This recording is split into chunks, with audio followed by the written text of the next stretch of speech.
Otters fans, and welcome on in to another edition of Off the Record, the official podcast of the Erie Otters, right here on the Gem City Sports Podcast Network, presented by Rebbich Investments. I'm your host, Trevor Cabea. On this week's episode of the show, we sit down with Otters digital content manager Peter Wreschinsky, discuss his love of photography, what a game night looks like for him growing up in Colorado, and of course, what he likes to do away from the ring. Come along, let's have some fun. We are here with Otters digital content manager Peter Wreschinsky. And Pete, I know this has been an episode a long time in the making. We've been talking about doing this for a long time, and today is finally the day, my friend. Thanks so much for coming on the show. Yeah, really excited to talk to you a little bit today, Trevor. Absolutely, and a really interesting story. And let's jump right into how you got into this. When did you kind of pick up photography? When did you think, okay, this is pretty cool. I want to pursue this as something that I can make a career out of? Yeah, so I grew up in Denver, Colorado, doing a lot of skiing, snowboarding, mountain biking, all of that. Started to explore kind of the creative side of it. I had a friend who was really into photography, so me and him kind of started going out and shooting mountain biking contests, skiing events, all that.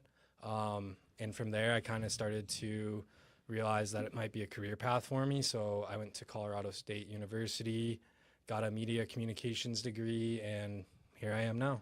Yeah, when I was out in Colorado earlier this summer, they're partners with the Rockies, Colorado State. That is, the list of alumni that have gone to that school and gone into this field is really incredible. Yeah, really good program there, focusing on, they kind of have two sides, the media production and then more of a classic news style writing. So I obviously went down more of the media production.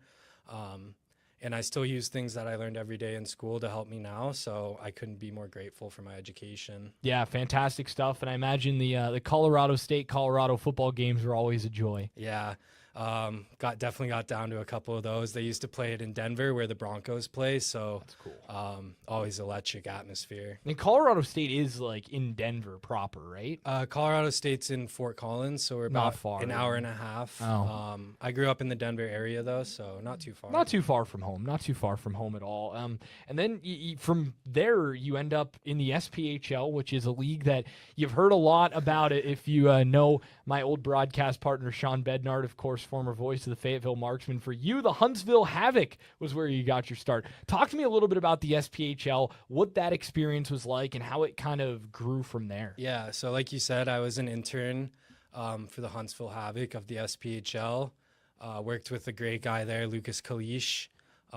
Still talk to him this day. He helped me get to where I am now, along with Sean. So I'm grateful for those two helping me out. But yeah, it's a different kind of hockey. It's a lot of Division III players and lower level junior players. So the game here is definitely a little bit faster, a little bit more intense. But it prepared me for where I am now, so I'm grateful for the experience. What was that league like? Like, talk to me about a game day. Was it more like almost more of like a minor league baseball kind of feel as opposed to the OHL, where for me it has like a super professional, like formal feel about it? Yeah, I'd say the Huntsville Havoc do a really good job. I'd say they're one of the premier teams, if not the premier team in the SPHL. So from that perspective, I'd say a game day is kind of similar to what we do here. I've never worked in baseball, so I don't have any experience like that, but it's very professional and kind of the same kind of program we run here. That's pretty cool. I imagine being in that environment too, coming right out of college had to be just a great experience. And again, kind of getting your feet wet in the hockey space and again, growing, there. Did you know that you wanted to go the hockey route, or was it just kind of that was the opportunity that presented itself? No, so it's kind of a funny story. When I was in college, I think I was a junior, I was going to apply for an internship with the Colorado Eagles, American Hockey League team for the Avalanche. And going through the internship process, or I guess the application process, I kind of got cold feet. I wasn't very confident in myself and the work that I had been creating. Definitely a little bit of imposter syndrome. Looking back on it now, I could have probably gone through with it, but it all worked out. So I got started with the Huntsville Havoc because during college, my parents moved from Denver to Huntsville, Alabama. So after graduating, I didn't really have anything lined up, so I moved down with them. I saw the Havoc were looking for interns for digital media, so I applied. got a response back about 15 minutes later, and the rest is history. So What was that like, kind of almost not quite culture shock, but going from Denver, Colorado to Huntsville, Alabama? I mean, that's quite a drastic change of not only scenery, but just almost way of life. yeah, no, it's definitely different and kind of a weird time in my life. Just after college, moving back home, and not necessarily home, it's a new home. Like, I don't have any friends there. I just with my family, and I love my family for taking me in and supporting me during that time. But I just really immersed myself in kind of the hockey environment and becoming a professional in this world. So yeah, I can't say enough good things about the Huntsville Havoc for helping me out. Again, and that kind of the energy too of hockey in the South. Like, I'm always fascinated by hockey and non-hockey markets. Like, the amount of stuff I've looked into about the Arizona Coyotes just fascinates me of how, that project unfortunately didn't end up working out. But Huntsville, Alabama, you don't really think of as a tier 1 hockey market, but as you mentioned, a premier market in that league. Talk to me again about what that was like, it being, in the South, not really a hockey market, but still doing so many awesome things that group's able to do. Yeah, so in Huntsville, it's kind of it's a mid-sized city, I'd say. It's probably similar to Erie, maybe a little bit bigger. Their arena, I think, sits around 10,000 people, and wow, they sell that place out every game. Really? Every game. So that's sweet. I mean, that's bigger than any OHL rink. Yeah, no, the people there love hockey. They love, obviously, in the SPHL, there's a little bit more fighting than we're used to here. But yeah, no, people rally behind the team, and it's a huge part of the community down there. So it's really cool to see, like you said, hockey kind of growing in these off kind of random markets, I'd say. Yeah, I love it. I think it's so good for the game to be growing. Even you look across the OHL, guys from different spots on the map, and I think the NCAA rule has certainly allowed for that to become more of a possibility, but it's really cool to see, guys coming from these different walks of life, coming from all around, not only the U.S., but Canada, kind of coming together as one. And I think the growth of a league like the SPHL, or even the expansion we're seeing in the ECHL, has really helped to grow hockey in these non-traditional markets. And I just really fascinates me. Yeah, no,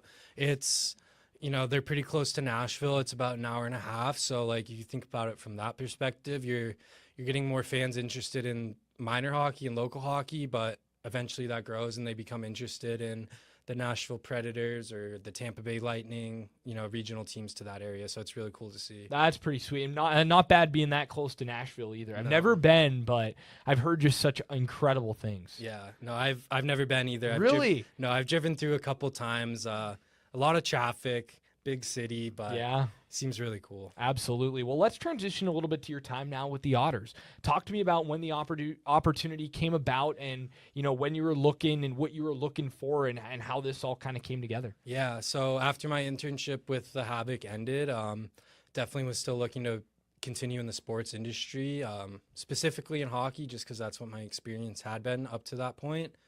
So I kind of was just going through the summer, sending out a lot of applications to different places.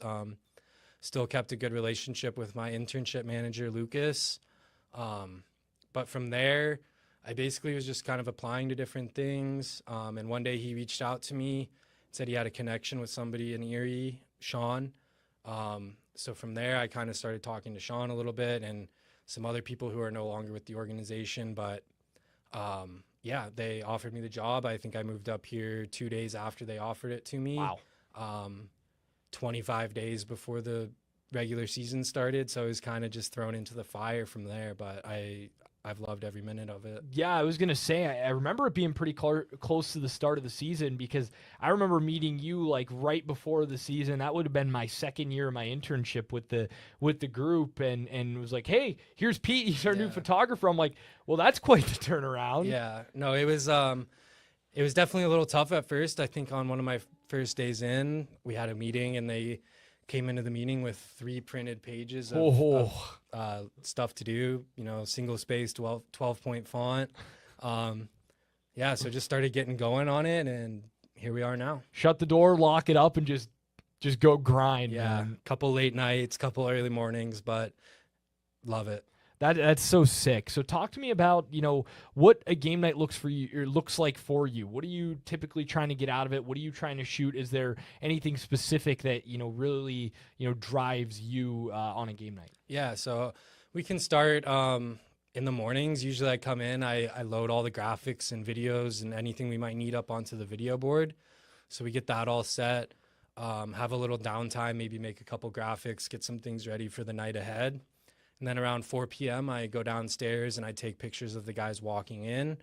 That's always a favorite. The guys like having those pictures for themselves, and I enjoy doing that. So from there, we'll head back up to the office, do some editing, and then kind of float around, take pictures of people walking in, hand out giveaways, just interact with the fans. I think that's really important, even in my position.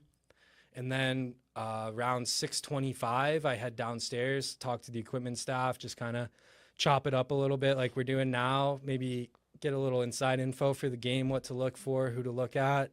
Then I head out to the bench, shoot warm-ups. You'll see me on my phone down on the bench. I'm not browsing Instagram, I'm not browsing Twitter. I'm editing pictures, so I load them straight from my camera to my phone, edit those, send them off to our social media team, and then it's game time. From there, just try and stay locked in on the action. If there's a good goal, I get pictures of the celebration, fights. Usually I'm not watching the fights. I turn around and take pictures of the fans because that's when they get most fired up. Yeah. But it's a lot of taking pictures, a lot of taking videos, and a lot of fast editing. We try and get our stuff out as soon as possible so the fans can see it. Yeah, the turnaround time that you guys are able to pull off, and people at every level, it just fascinates me. It's amazing just how, again, you mentioned you're on your phone, just camera, phone, boom, it's out. It's impressive that you guys are able to pull that off at that speed. Yeah, no, it's been a learning process for sure. Definitely trying to speed up my workflow a little bit and kind of get everything a little more dialed in, making sure all my pictures look the exact same. But yeah, no, it's part of the job. Absolutely. And again, that's working in sports, right? For anybody that may be tuned in that, wants a career in sports, wants a career in that field, you got to be quick, but it's got to be great, right? It's got to be your best work, but it's also got to be instant. I mean, that's the world that we live in, especially nowadays with social media. Yeah. And a lot of sports, you have one chance to get the shot. Yeah. If you miss it, you miss it. So we always try and do our best to stay locked in on the game, follow the action, and get a good shot. So it really matters. Are there certain nights where you're more focused on video, more focused on photos? Does that kind of depend on, what the content calendar looks like, what, kind of goes into that separation? Yeah. So I guess a little behind the scenes for everyone. Definitely do a lot of switching between taking pictures and videos. That's a good question though. It kind of depends on what we're looking at. So during the start of the season, I need to get a lot of pictures for our graphics and anything we might need for that. And also trying to build up our video catalog as well of just highlights and stuff to use, stuff with the fans, guys interacting with each other. It doesn't always have to be the action on the ice, but try and keep it 50-50, I'd say. Yeah, again, building up that library of stuff because, again, who knows, one day I might be coming, hey, I want to make a feature on this guy, and then Pete's got all the footage for that. One day it might be, okay, we need this graphic done now, so you'll need a photo of a guy, and then what if somebody gets traded? It's amazing just how, that all kind of works itself out because, again, the more the merrier, especially on the content side. Yeah. No, it's funny. I actually got a text earlier from Gene from Sportsnet, probably shouldn't have name dropped him there, but asking me for pictures of Schaefer and Connor McDavid together for their game coming up next week. So not only do I have thousands of files, but I need to know where they're at like that. So when people have requests, I can get their stuff. Yeah, that's always one of my favorite parts about my job as well, is the fulfilling requests and like the media requests, especially for photos and stuff, are like, for me, is really cool because then again, you turn on that broadcast and boom, like there's your work right there. I mean, that's got to be just the most rewarding feeling. Yeah, no, it's cool seeing my name on OHL social media posts. I've seen it on NHL.com, The Athletic. It's definitely rewarding and makes you realize people are seeing my stuff. It's really cool. Especially, I think one thing that I think gets lost a little bit almost among us as an American team is like this league and the reach it has. Like you turn on Sportsnet and just SportsCenter in Ontario, well, you're gonna have on the bottom ticker not just the NFL scores, NHL scores, but you're gonna have the OHL scores too. Like it's amazing just the reach that this league has, and I think that's a prime example of it. Yeah, no, not even, in our little market here, but all across Canada, all across Ontario, all across the world, people are seeing the Erie Otters logo and what we're creating. So it's really rewarding. Yeah, that's super cool. And again, the content that comes out of it, it's unbelievable stuff. And again, from myself to play even just the tiniest bit in that is really, really special. And, it's really, really cool. And obviously for you, speaking of cool, you've had the opportunity to travel a little bit with the team. Talk to me about that, how that kind of differs from a home game night for you. Yeah, no, traveling with the team it's fun. It's definitely makes you realize the grind that these guys go through, the late nights, the early mornings. Trev knows a little bit about that. But it's a little bit freeing for me. I don't necessarily have to worry as much about all of our sponsored content, interacting with the fans. Like I kind of just get to go in there and do my thing and shoot the game. And yeah, it's always fun. Yeah, that's the one thing I love about the road is like you mentioned, it's almost freeing. Like you're there to kind of do your job and just do your job, right? Yeah. And it's always nice too when you're on the road and you've got everybody taking care of you, which is really, really cool. What has been your favorite experience from being out on the road over the last couple of years? Yeah, I was lucky enough to go to the Saginaw series last year. That was a blast. Round one. I believe it was the second period when we scored 6 goals. I was right behind the net taking pictures. Unreal, like just unreal OHL history. To get there, be there, and capture that awesome experience, and to see the boys win, even better. Yeah, that was just such a fun series. Like everything about that series was just a blast, especially from our perspective working for the team, right? I mean, it was just a blast to watch that all unfold. And yeah, those games in Saginaw and Erie going 3-0 in Saginaw, like there's just nothing better than even as a staff member walking out of an opposing rink, especially in the playoffs after a W, and especially as emphatic as those wins. Yeah, no, it's a blast. That's the best part. And shout out to our fans who made the trip to Erie. It's nice to talk to them after the game and kind of see how fired up they are.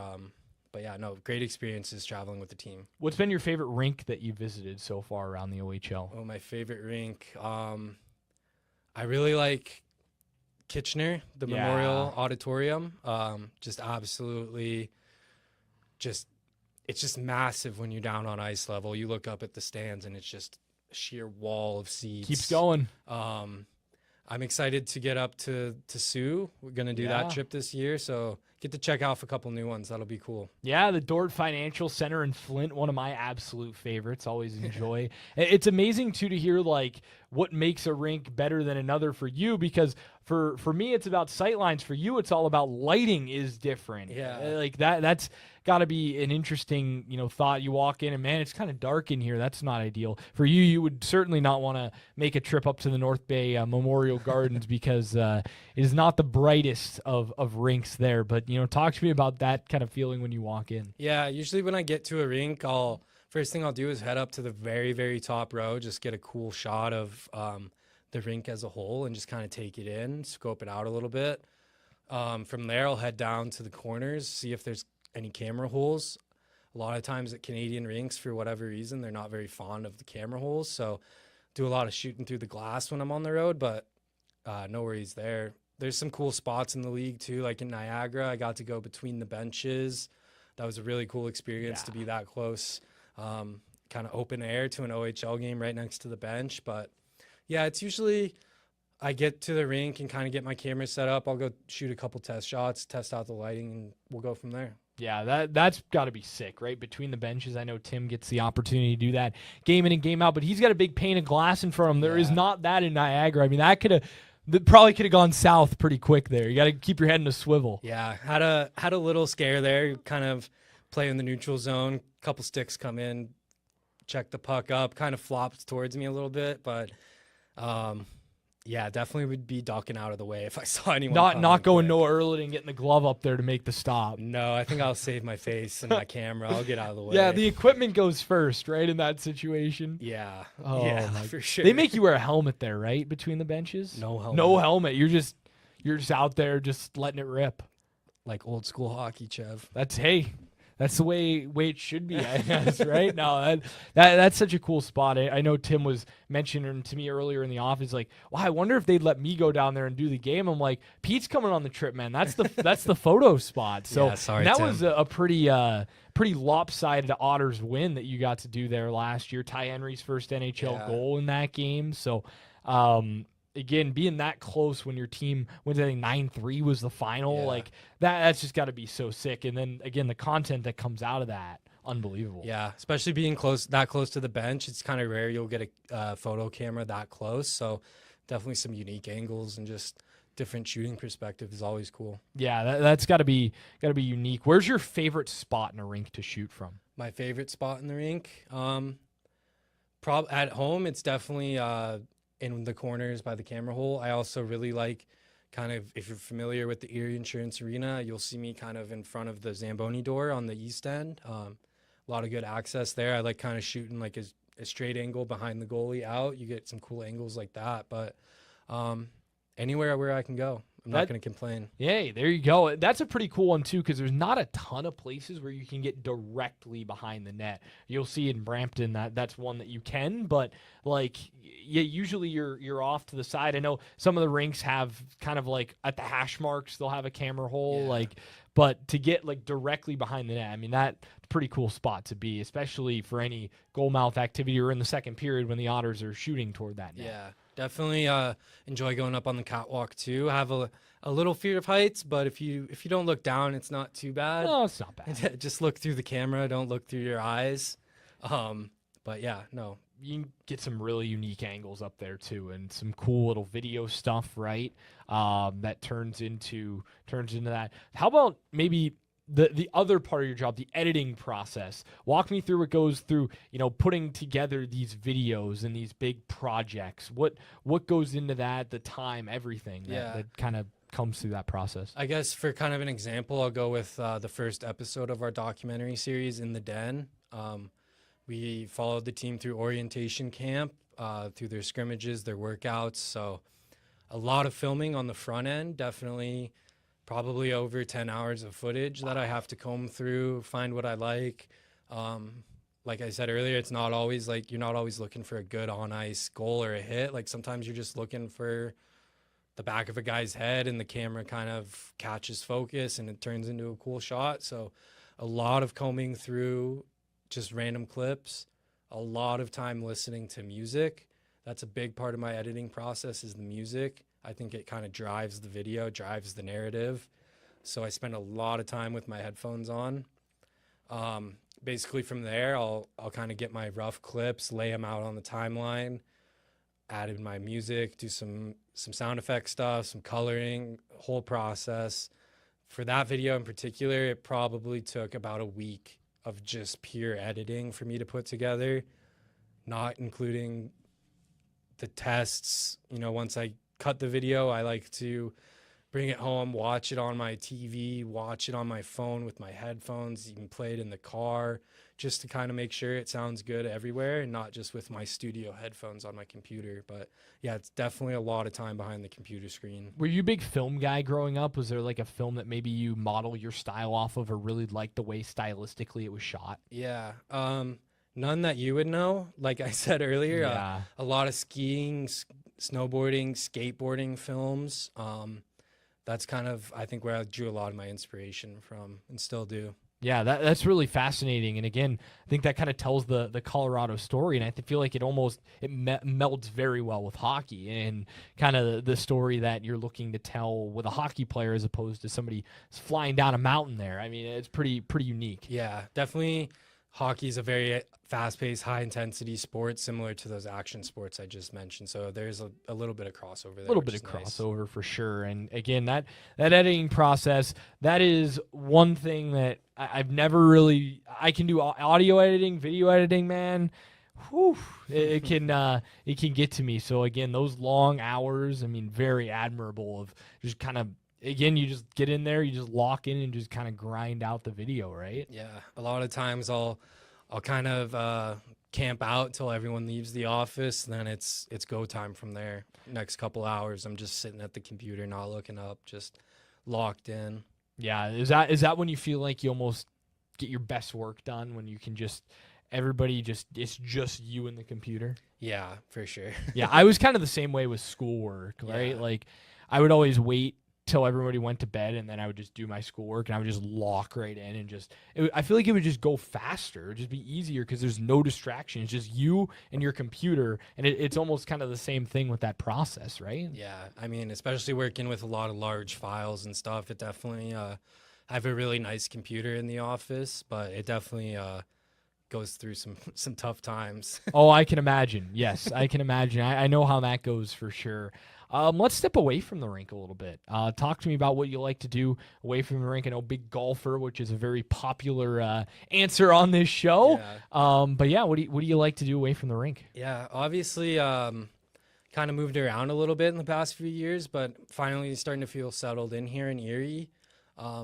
Really love the summer. Spend a lot of time down at the beach, paddle boarding, just hanging out, looking for beach glass, just trying to clear my mind a little bit. Obviously, there's a lot going on at work, so it's nice when you can kind of step away.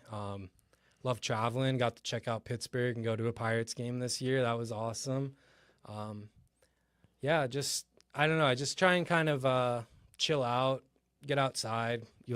Like you said, I love to play golf, so Yeah. did a lot of that this summer, probably 2 or 3 times a week. So got a little bit better at golf, but it's a lifetime game. So I always ask the guys who's the best golfer on the team. Who's the best golfer in the office? yeah, as much as it pains me to say, it's probably RJ. Well, okay. Yeah, he's kind of our stick in our tournaments. I would say he might be the guy that, when you go away to these golf outings, you got to rely on Mr. Nidzwicki. Yeah, I'd say it's a little bit more of a team effort, though. You know, Okay. I'm kind of good. I'm really good, like 50 yards and in. RJ's he nukes them off the tee, so we usually go with his tee shots there. Yeah, go for it and let him. Well, what's the go-to foursome? Pete, Mike, RJ, and who's the fourth member? Yeah, we've kind of we've had some different teams this year. Our one performance was really good. It was me, RJ, Dave Brown, and head coach Chris Millette. That's a good squad. That was a good lineup. It's a good squad. So that was probably my favorite one this summer. Absolutely. And you mentioned traveling. What's been your favorite spot around the country, around the world that you've been able to visit?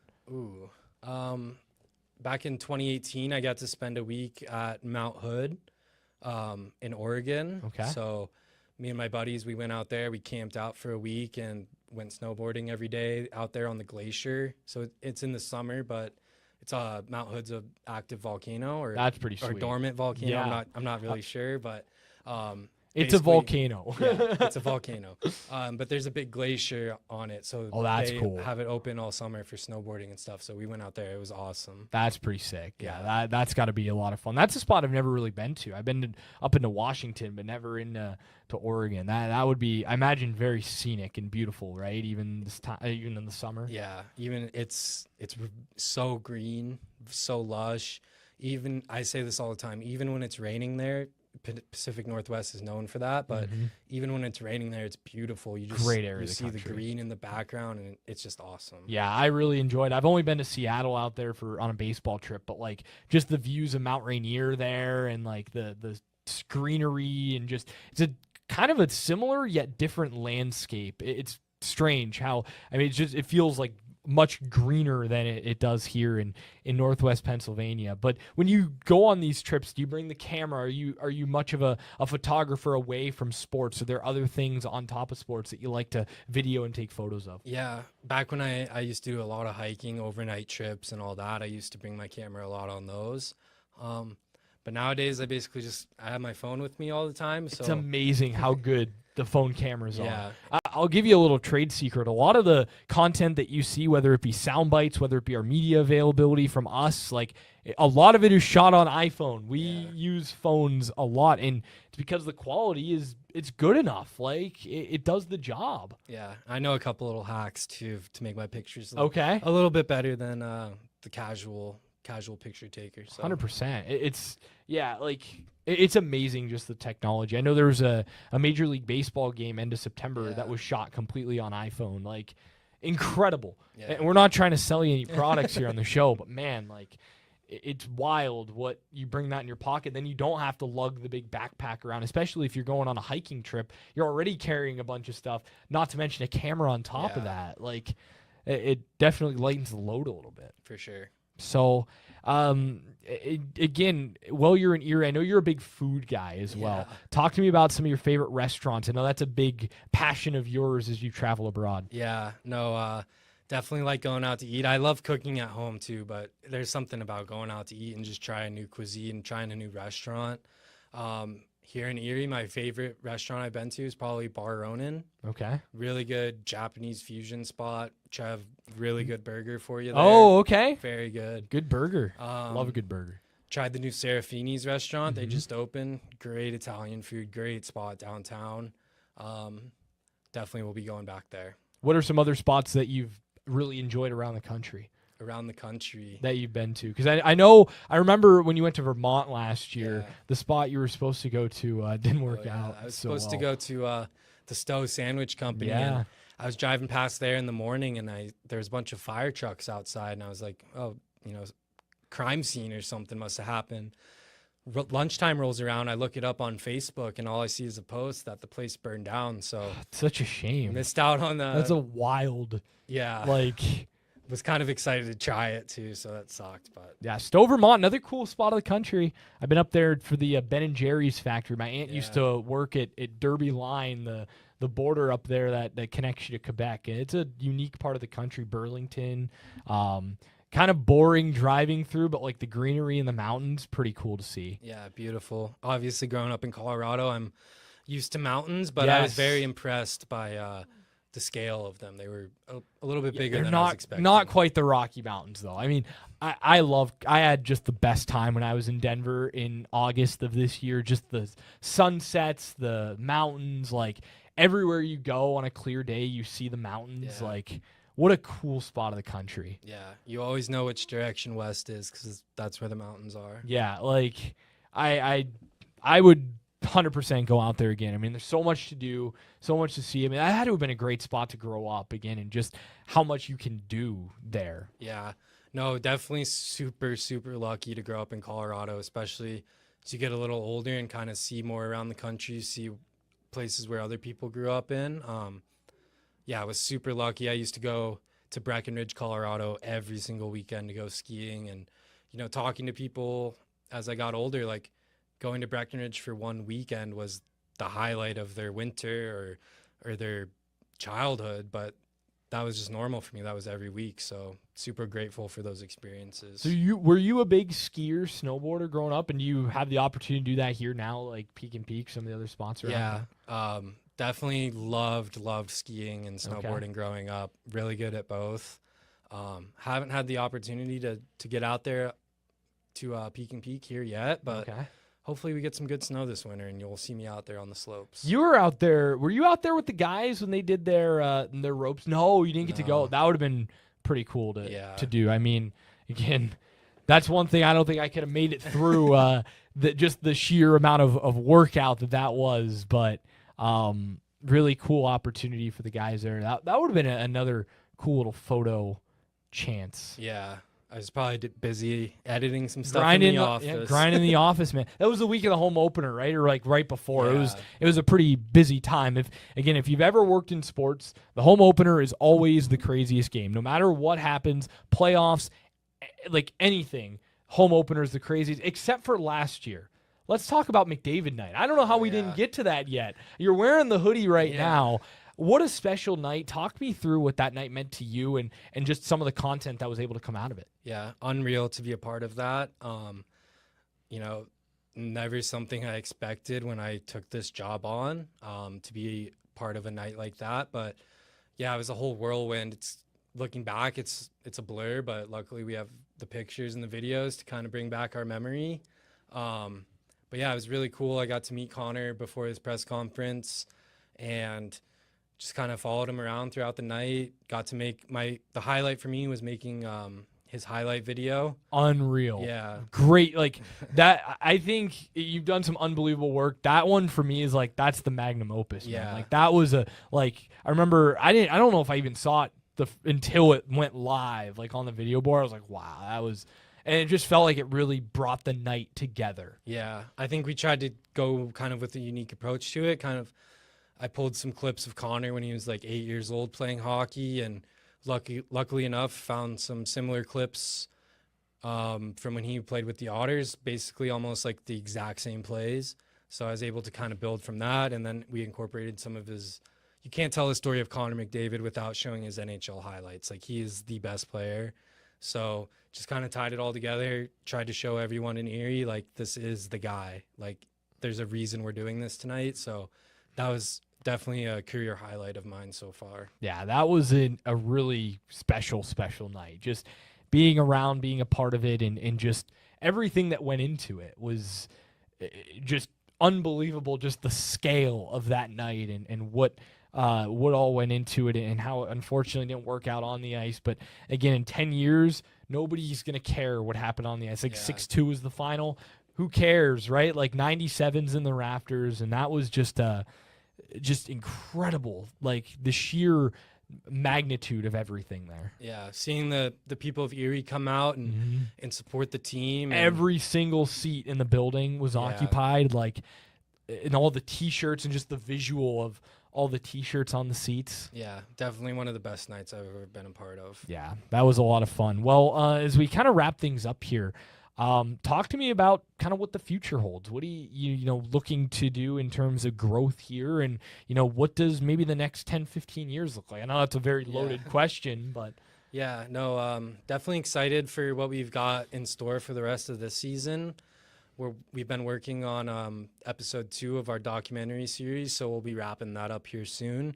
Excited for everyone to see that. I think people really enjoyed our first one, but this one will be even better. Yeah, and as you're watching this now, we will be on the road. So we'll be on the road this week in everywhere, basically. We're doing the whole circle, the OHL, Niagara, Brampton, the Sioux, Flint, or Saginaw, then Flint, to wrap it up. So we'll be on the middle of the trip when you're seeing this, coming up about a week or so on from recording. So, I mean, this is this is going to be quite the grind. But yeah, looking forward to what that's going to look like. You maybe give the folks a little sneak peek of that episode.